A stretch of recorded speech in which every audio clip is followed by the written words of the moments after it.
guys, it's Krista with Playing with a Purpose. Today I'm going to share with you my reopening setup, and I'm super excited to have these little guys back, and I wanted to show you what I did to set up my classroom. If you're new here, my name is Krista and I am a child care provider for up to 5 children between the ages of 1 and 4 every day. And on my channel you'll find tips and tricks related to childcare, shopping hauls, and the odd family vlog. I'm in Ontario and there's a lot of new regulations in place for the reopening of childcare, and some of those include washing toys twice a day, trying to social distance children as much as possible, removing some items from your program such as sensory materials and Play-Doh. So today I'm going to show you what I did in my classroom to keep the kiddos safe. The first thing that's new in my program is that the parents will no longer be coming into my daycare right there. They will be coming in through the garage door here. I will screen the children and take their temperatures, and then we will hang their backpacks here, which is also new, rather than bring them inside. And then when you come downstairs, each of my children have their own bed, so I don't need to worry about the blankets and stacking up beds and stuff like that, but I will clean the edges of these cribs every day. I'll also be cleaning the handles and doorknobs and light switches and things like that each day.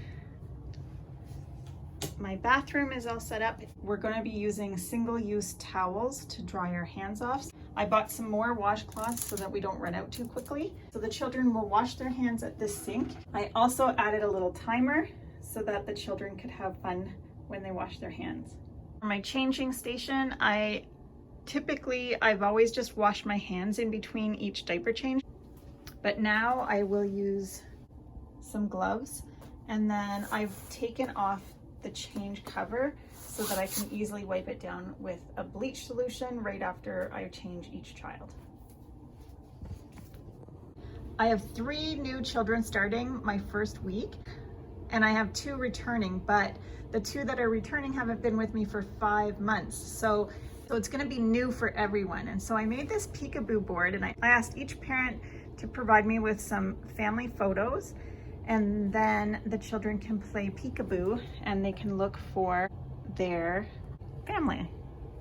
I also decided to spread out the children between 2 tables for lunchtime and tabletop activities. So rather than all of us sitting at one table, we'll be spread out between 2. Over here in the writing center, I have 1 and 2-year-olds. So we're gonna start off really simple. I just set out a little alpha block book to look at, and if they want to practice writing, they can use these little Etch-a-Sketches that I picked up at the Dollar Tree. It's gonna be very new to disinfect the toys twice a day, so I decided to just start off with 1 activity per shelf. I might increase or decrease the activities depending on how long it takes to disinfect every day, but I started off with an alphabet puzzle and this really fun activity that the children can color match and practice their fine motor skills. I put this fun puzzle out and a school bus puzzle, as well as this Janod number puzzle. I wanted to think of different ways to decorate the classroom without stuffed animals. I sometimes like to put little stuffed animals like Pete the cat or familiar characters from the stories up on my shelves, but during COVID, we won't be using any kind of stuffed up animals, so I decided to just photocopy some pictures from some books and put them in these frames.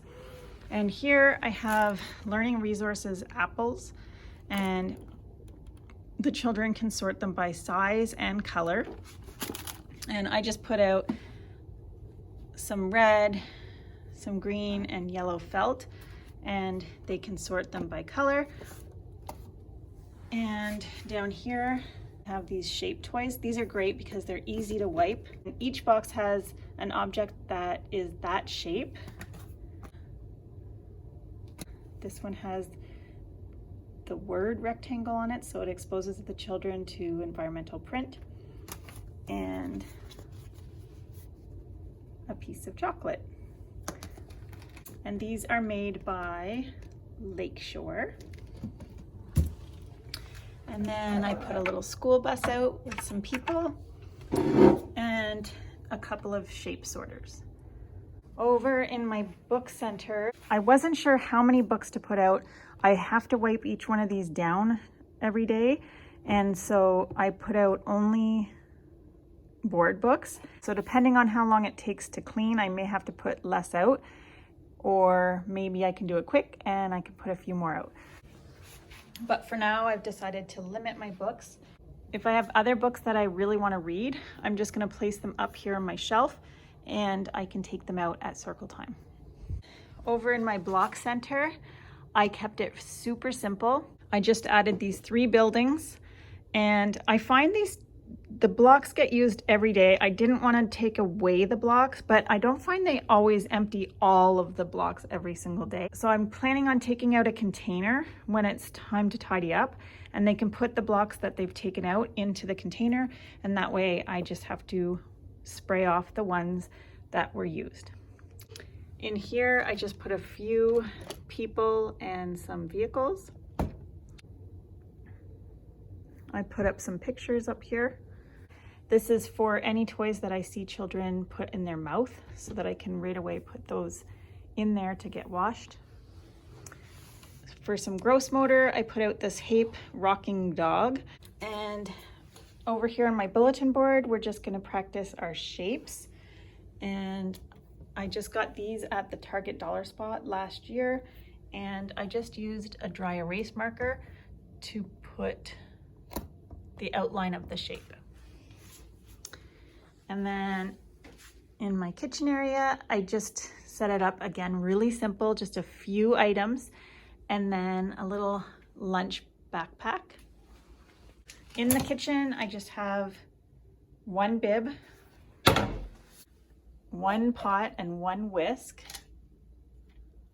a coffee maker, a phone, a sandwich, and a basket of fruit and vegetables, and then a lunchbox.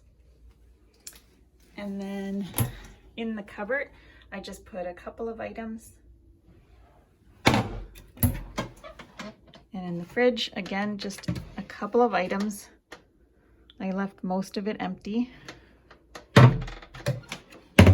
So over here we have a slide for gross motor, and we have a stroller. In the dress up, I took out most clothing items, and I left some backpacks and some Pete the Cat shoes. And with the dolls, I really struggled with this one, what to do. I was going to leave the doll clothes off, but I decided I wasn't really comfortable with that. So what I decided to do is every day when I'm cleaning, I'm just gonna change out the clothes and put a new set of clothes on it. And I have enough clothes to last a week. I'm definitely gonna be doing a lot more laundry anyways, with single-use towels and their bedding. So I just think it's probably best if I just change out the doll clothes more regularly. So that's what I did to get ready for the reopening of my daycare. I'm super excited and I can't wait to get back. If you have some ideas for me, you can find me over at my Playing with a Purpose Instagram account, and I'd love to chat with you there. I'm Krista with Playing with a Purpose. I'll see you next time.